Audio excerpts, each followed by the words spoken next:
Sebagaimana yang lo tahu, salah satu syarat untuk mendapatkan pekerjaan adalah lo mesti good looking.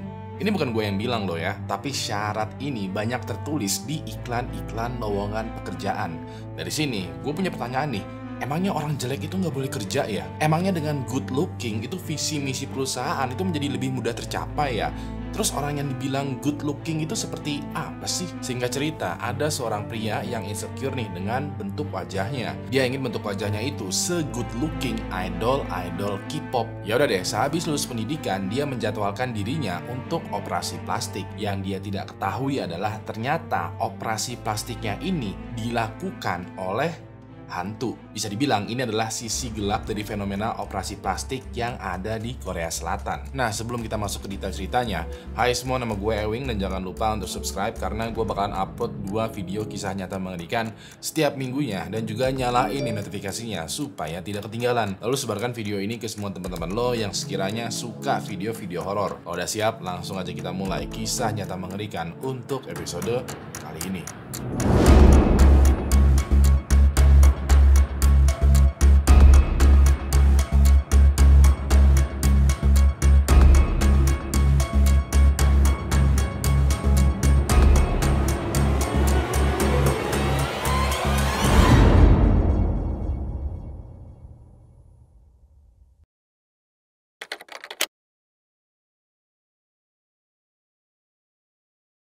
Pada tahun 2016, di sebuah rumah yang ada di kota Gangnam, Korea Selatan, ada seorang pria bernama Kwon Tae-hun yang baru aja menerima telepon nih. Waktu itu dia menerima telepon dari sebuah rumah sakit. Si customer service rumah sakitnya ini bilang ke Kwon ya, "Halo Bapak Kwon, adik Bapak yang bernama Dae-hee sedang dirawat nih Pak di rumah sakit. Bisakah Bapak kesini untuk mengunjunginya?" Kwon pas momen ini mengira kalau Dae-hee ini baru aja masuk ke rumah sakit karena dia mabok-mabokan, berantem, dan akhirnya dirawat tuh ke rumah sakit. Begitu selesai teleponan, Kwon langsung OTW nih pergi ke rumah sakit. Pas sampai di rumah sakit, Kwon langsung bengong dong, kaget dan bingung. Waktu itu mukanya Dae-hee ini dipenuhi dengan perban bagaikan mumi.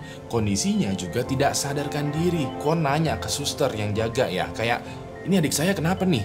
Suster yang jaga bilang, "Oh, itu adik bapak ya, Dae-hee baru aja selesai di operasi plastik." Kwon semakin bingung.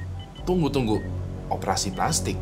Kwon kayak punya feeling gak enak nih ya, ini kayaknya ada yang salah nih. Nah, diketahui ya, Dae-hee adiknya Kwon ini itu adalah seorang pria berusia 24 tahun yang merupakan seorang mahasiswa yang terkenal cukup humble. Demi merayakan kelulusannya pada tahun itu, dia telah menabung sejumlah uang untuk melakukan operasi plastik di rahangnya. Dae-hee ternyata merasa insecure gitu karena rahangnya ini memiliki bentuk yang menurut dia terlalu kotak. Dia pengen rahangnya itu dibuat agak lancip natural biar kayak idol K-pop. Apa yang ada di pikiran Dae-hee itu sebenarnya nggak aneh nih ya. Hal ini terjadi karena kebanyakan syarat untuk mendapatkan pekerjaan di Korea Selatan adalah lo mesti good looking. Ini mirip nih dengan kondisi di Indonesia di mana syaratnya itu juga mesti good looking nih ya kalau lo mau kerja.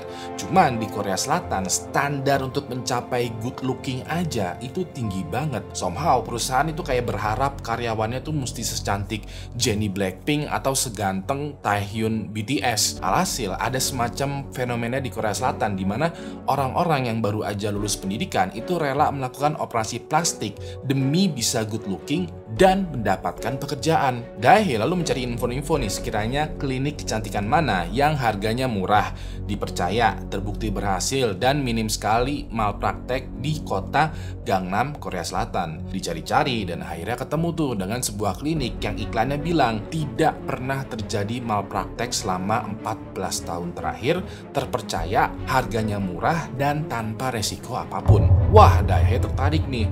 Dia pun mendatangi klinik kecantikan ini. Kita sebut saja klinik kecantikan ini dengan klinik kecantikan Fulan. Begitu Dae-hee datang ke klinik kecantikan Fulan, dia konsultasi tuh sama dokter yang berjaga di sana. Waktu itu Dae-hee berkonsultasi dengan seorang dokter yang bernama Dr. Chang. Nah, Dae-hee cerita kalau dia ingin merubah rahangnya yang kotak menjadi lancip. Dr. Chang pun menjawab, "Oh, gampang kok.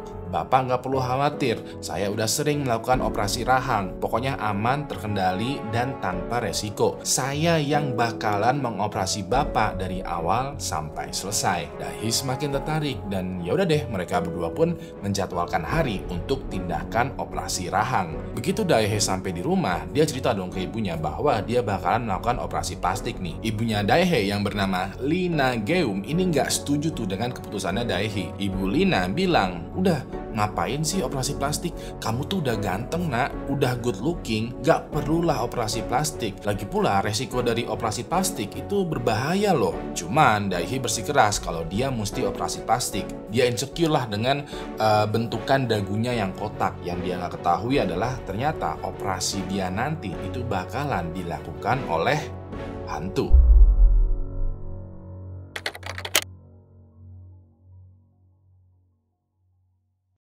Jadilah pada tanggal 8 September tahun 2016, Daihe pergi sendirian nih ke klinik kecantikan Fulan dan melakukan operasi plastik.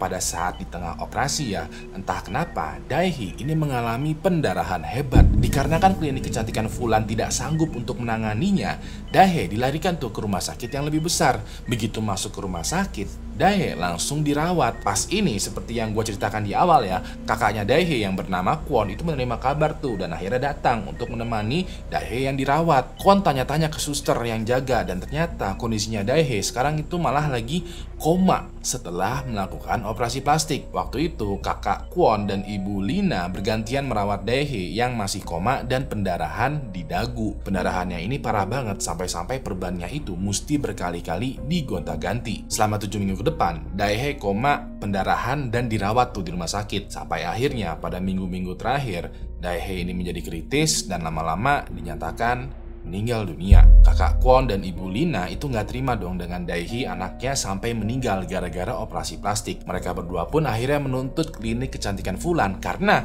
besar dugaan mereka itu melakukan malpraktek. Awalnya klinik kecantikan Fulan menolak untuk disalahkan. Soalnya di perjanjian kontrak operasi ada semacam klausa. Kalau ada resiko, itu bukan tanggung jawabnya klinik kecantikan Fulan. Klinik ini juga berdalih, nggak mungkin kita malpraktek bu. Orang kita punya reputasi tidak pernah malpraktek selama 14 tahun berturut-turut. Walaupun begitu, Ibu Lina ini nggak menyerah. Namanya juga kasih sayang ibu itu sepanjang masa ya. Ibu Lina mencari celah tuh untuk mengetahui apa yang sebenarnya terjadi. Nah, pas membaca perjanjian kontrak operasi, ternyata Ibu Lina diperbolehkan untuk meminta hasil rekaman CCTV saat Daihe sedang melakukan operasi. Ibu Lina menonton tuh hasil rekaman CCTV-nya dan dia nontonnya itu bener-bener wah serius banget. Gak main-main, dia tonton sampai 500 kali demi menemukan detail apa yang sebenarnya terjadi. Selain itu juga, Ibu Lina itu membayar ahli IT nih untuk mengetahui apakah ada rekaman CCTV yang dipotong atau diedit. Ditambah lagi, Ibu Lina juga meminta bantuan ahli bedah plastik ternama yang juga seorang YouTuber yang bernama Dr. Bendeta untuk menyelidiki prosedur operasinya Daihe. Dari seluruh investigasi yang dilakukan Ibu Lina, dia buat tuh semacam runtutan peristiwa operasinya, detail-detail tindakannya. Pokoknya semuanya dia tulis bener-bener rapih dan detail banget untuk dijadikan laporan bukti. Laporan buktinya ini dikasih tuh ke polisi dan akhirnya polisi pun bertindak. Dari sini juga ketahuan deh apa yang sebenarnya terjadi kepada Daihe. Ternyata apa yang sebenarnya terjadi kepada Daihe adalah dia itu dioperasi oleh hantu. Wait, tunggu dulu. Lu pasti bingung kan? Kok dioperasi sama hantu? Well, secara bahasa nih ya, emang bener Daihe itu dioperasi sama hantu. Tapi secara konteks beda nih. Supaya lo paham, gue bakalan jelasin dulu apa yang sebenarnya terjadi kepada Daihe di ruang operasi. Lalu gue jelasin konteksnya itu apa.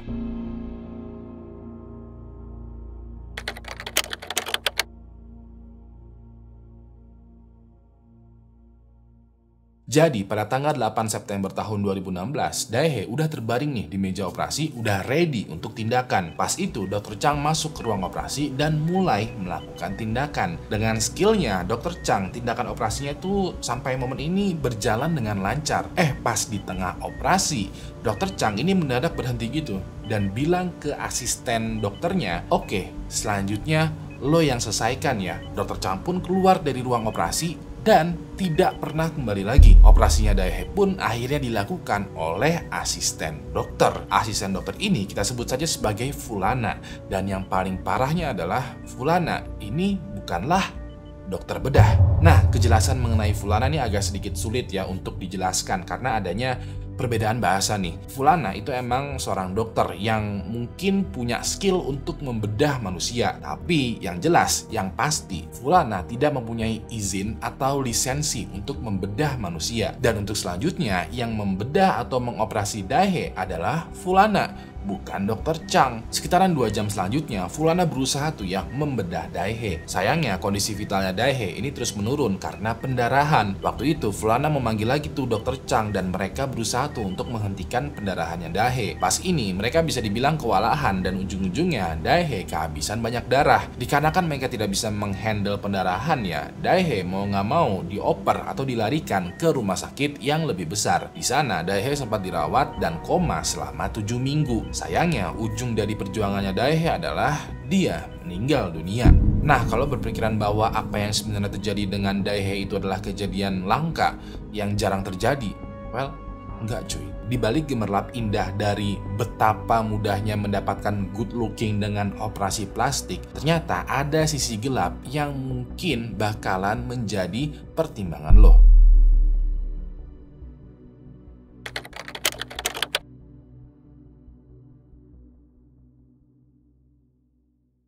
Jadi diketahui ya, di balik fenomena good looking dan fenomena operasi plastik di Korea Selatan, di balik layar itu ada juga fenomena yang terkenal disebut sebagai ghost surgery. Kalau ditranslate ya, ghost itu kan artinya hantu, sedangkan surgery itu artinya operasi. Kalau digabung, apakah jadinya operasi yang dilakukan oleh hantu? Well, enggak cuy. Ini ghost ini tuh cuma sekedar istilah aja. Ghost surgery buat yang belum tahu adalah fenomena di mana dokter bedah kayak mengoper pekerjaannya ke dokter berhantu yang notabene-nya tidak memiliki izin atau lisensi untuk membedah. Dalam kasusnya Daehae, dokter yang benerannya adalah Dr. Chang dan dokter berhantunya ini adalah Dr. Fulana. Nah, fenomena ghost surgery ini bisa terjadi atau muncul karena beberapa faktor. Faktor yang pertama adalah terbatasnya jumlah dokter bedah di Korea Selatan. Sebagaimana yang lo tahu ya, untuk menjadi dokter bedah itu sulit banget. Lo mesti punya skill yang mantap, pendidikan yang tinggi, biaya yang mahal, koneksi yang kuat, jam terbang yang banyak, dan juga mesti punya izin. Lalu untuk punya izin, lo juga mesti lulus berbagai macam tes kedokteran. Intinya mah ya, sulit lah untuk menjadi dokter bedah karena ya hubungannya tuh erat banget dengan nyawa manusia. Faktor yang kedua adalah banyaknya calon dokter bedah yang ingin menaikkan jam terbangnya. Satu-satunya cara untuk menaikkan jam terbang ya lo mesti ikutan praktek bedah. Walaupun ikutan, peran calon dokter bedah di dalam operasi itu biasanya adalah sebagai asisten dari dokter bedah, bukan sebagai dokter bedah utama. Dalam kasusnya Daehae, ada semacam kong-kalingkong nih terjadi di antara Dr. Chang dan juga Dr. Fulana. Dr. Chang ingin reputasi dia naik karena dia yang mengatasnamakan operasinya Daehae. Sedangkan Dr. Fulana ingin praktek bedah nih demi menaikkan jam terbangnya. Dikarenakan ada simbiosis mutualisme nih ya, Dr. Chang kayak mengoper pekerjaannya Dr. Fulana, yang padahal Dr. Fulana sendiri belum mendapatkan izin untuk membedah manusia. Dia masih jadi kayak calon dokter bedah. Lalu faktor yang ketiga adalah keuntungan. Seperti yang gue sebutin tadi ya, jumlah dokter bedah itu nggak banyak, sedangkan permintaan bedah, terutama bedah operasi plastik, itu banyak tuh. Semakin tahunnya itu semakin bertambah. Dikarenakan permintaannya semakin banyak dan penawarannya dalam hal ini adalah dokter bedah itu terbatas, terjadilah kelangkaan dan juga kenaikan harga. Harganya ini terus naik tuh sampai-sampai pasien yang ingin bedah itu nggak jadi dibedah karena ya harganya kelewat kemahalan. Kalau pasien nggak jadi dibedah, klinik, rumah sakit, dan juga dokter bedah itu jadinya nggak dapat pemasukan. Nah, supaya semuanya untung, klinik atau rumah sakit akhirnya menerapkan sistem ghost surgery. Sistemnya tuh begini, klinik itu bakalan mempekerjakan seorang dokter bedah dan banyak calon dokter bedah. Si dokter bedah ini nantinya bakalan mengoperasi banyak pasien sekaligus dalam satu waktu yang bersamaan. Dengan begini, harga yang mesti dibayar pasien untuk bedah itu menjadi murah.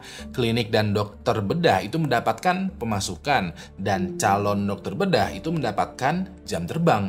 Bisa dibilang semuanya untung. Tapi resiko yang diterima pasien juga menjadi besar karena bayangin, satu dokter bedah mengoperasi banyak pasien dalam waktu yang bersamaan. Itu fokusnya bakalan terbagi dong. Dalam kasusnya Daehi, pada saat dia lagi dioperasi, ternyata Dr. Chang itu juga sedang mengoperasi 4 pasien lainnya. Jadi yang sebenarnya terjadi adalah pada saat Dr. Chang mengoperasi Daehi, dia kan mendadak stop gitu ya, lalu menyerahkan tugasnya ke Dr. Fulan dan jalan tuh keluar ruang operasi. Di momen ini, begitu Dr. Chang keluar ruang operasi, ternyata dia langsung masuk lagi ke ruang operasi lainnya. Di sana, dia langsung membedah pasien lainnya lagi. Begitu setengah jalan, dia kayak mengoper lagi operasinya ini ke calon dokter bedah yang lain. Begitu terus sampai ada 4 pasien yang ditanganin Dr. Chang pada hari itu. Bisa dibilang Dr. Chang itu kayak menggilir atau juggling lah 4 pasien dalam waktu yang bersamaan. Dan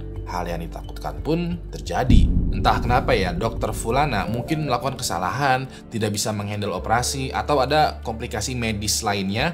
Daehi akhirnya mengalami pendarahan. Dia mesti dirawat secara intens, tapi ujung-ujungnya malah meninggal dunia. Nah, sebenarnya dari info yang gue dapatkan, praktek ghost surgery ini boleh dilakukan, tapi dalam situasi yang mendesak banget. Misalkan ada sebuah bencana alam gitu yang memakan banyak korban jiwa. Tahu-tahu rumah sakit terdekat kedatangan 4 pasien yang membutuhkan operasi sesegera mungkin. Kalau nggak segera dioperasi, ya 4 pasien ini bakalan meninggal dunia. Sementara itu, dokter bedah yang standby itu cuma 1. Pas di momen inilah praktek ghost surgery itu diperbolehkan. Dokter bedah itu boleh tuh menggilir operasi kepada 4 pasien karena ya nyawa mereka berempat itu lagi terancam dalam waktu yang bersamaan. Di sini jelas ya, ada semacam situasi mendesak banget sampai-sampai praktek ghost surgery mau nggak mau mesti dilaksanakan. Tapi dalam kasusnya Daehi, klinik kecantikannya Fulan ya, dan juga Dr. Chang dan juga Dr. Fulana, seharusnya itu mereka tidak melakukan praktek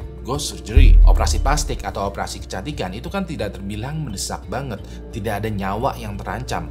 Malah dilakukan praktek ghost surgery. Karena praktek ghost surgery, karena pelanggaran inilah nyawanya Daehi menjadi menghilang. Balik lagi nih ke ibunya Daehi ya, ke Ibu Lina. Jadi pada tahun 2018, setelah 2 tahun bolak-balik menuntut keadilan demi kematian anaknya, klinik kecantikan Fulan, Dr. Chang, dan juga Dr. Fulana akhirnya berhasil dituntut. Waktu itu mereka bertiga mesti membayar denda sebesar $380.000 Amerika Serikat atau senilai 5,9 miliar rupiah. Mereka bertiga pun juga mendapatkan hukuman penjara selama 3 tahun atas dasar pembunuhan yang dilakukan oleh profesional. Selain itu juga ternyata klinik kecantikan Fulan ini diketahui berbohong atas reputasinya. Klinik ini kan mengklaim bahwa tidak pernah terjadi malpraktek selama 14 tahun terakhir, yang padahal banyak malpraktek terjadi, cuma mereka kayak berhasil cuci tangan gitu. Yang lebih tragisnya lagi adalah dari info yang gue dapatkan, terdapat 226 orang meninggal